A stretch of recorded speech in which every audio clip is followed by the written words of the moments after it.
তরুণদের নিয়ে বাজি ধরা সাকিবের কথাই প্রমাণিত হচ্ছে। হাজারো আলোচনা সমালোচনা এখন অনর্থক লাগছে, তবে বেদনা আর সবচেয়ে বড় আঘাতটা তো আপন মানুষদের কাছ থেকেই পেতে হয়। বাংলাদেশ ক্রিকেট পাড়ায় চলছিল তাই।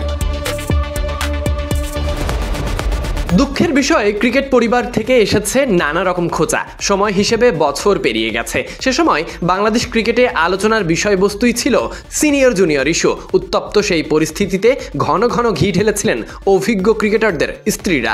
এর বিপরীতে আবার ভিন্ন ব্যাখ্যাও ছিল। বিশ্বসেরা অলরাউন্ডার তরুণদের ছাপায় গিয়ে 6 মাস সময়ও চেয়েছিল। এবার কি তা অক্ষরে অক্ষরে মিলে গেল? পারফরমেন্স অবশ্য সেদিকে ইঙ্গিত করে তরুণেরা খোলস ছেড়ে বের হচ্ছে।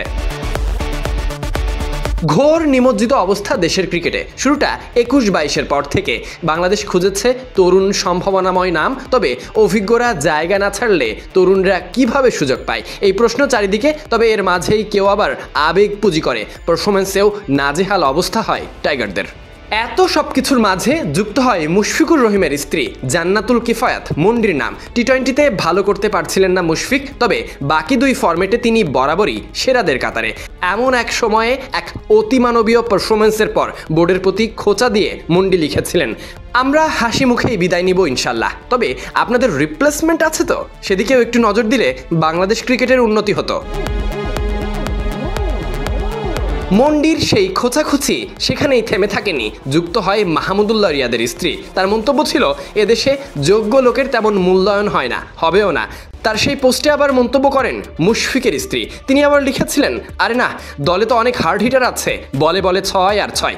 মন্ডির এই মন্তব্যের পর সোশ্যাল মিডিয়ায় ক্রিকেটারদের স্ত্রীদের কার্যক্রম নিয়ে নিন্দার ঝড় ওঠে। যদিও বিতর্কের উত্তাপ ছড়ানো দেখে মুশফিক পত্নী তখনই ফেসবুক অ্যাকাউন্ট ডিঅ্যাক্টিভ করেছিলেন।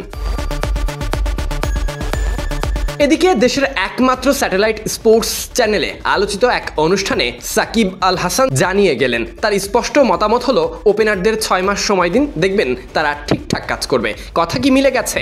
তামিম ইমনদের আগ্রাসী ব্যাটিংয়ে টাইগারদের শুরুটা হচ্ছে ছন্দে ছন্দে, ফিনিশিংয়ে জাকিররা অনবদ্য ভূমিকা পালন করছে। কথা বলছে পরিসংখ্যানও। 2025 সালের প্রথম দিকেই বাংলাদেশ হাঁকিয়েছে সবচেয়ে বেশি ছক্কা টেস্ট খেলুড়ে দেশগুলোর মধ্যে। এই পরিসংখ্যান বলে দেয় ওপেনাররা এখন শুধু উইকেটে টিকে থাকার জন্য নামছে না, তারা নামছে ম্যাচ ঘুরিয়ে দেওয়ার মানসিকতা নিয়ে। টি-20 ক্রিকেটে ছক্কা মানেই প্রভাব আর মোমেন্টাম শিফটের বড় হাতিয়ার। যখন টপ অর্ডার নিয়মিত ছক্কা মারছে, তখন বোঝা যায় দল বদলে যাচ্ছে, মানসিকতাও বদলাচ্ছে। যেখানে ছক্কা হাঁকানো ওপেনারদের সঙ্গে থাকছে অভিজ্ঞ লিটন মিরাজরা, এই দুইয়ের সঠিক মিশেলে যদি ভারসাম্যপূর্ণ দল গড়া হয়, তাহলে আগামী টি-20 বিশ্বকাপে টাইগারদের থামানো সত্যিই কঠিন হবে। ঘুচে যাবে সব কটু কথা, মন্দ কথা। সাকিবের সেই বাজি ধরা ভাবনায় যেন প্রমাণিত হওয়ার অপেক্ষা। টাইগাররা নিজেদের প্রমাণে পারবে তো ধারাবাহিকতা ধরে রাখতে? Sadiq Ahmed, Sunny, BD ক্রিক time.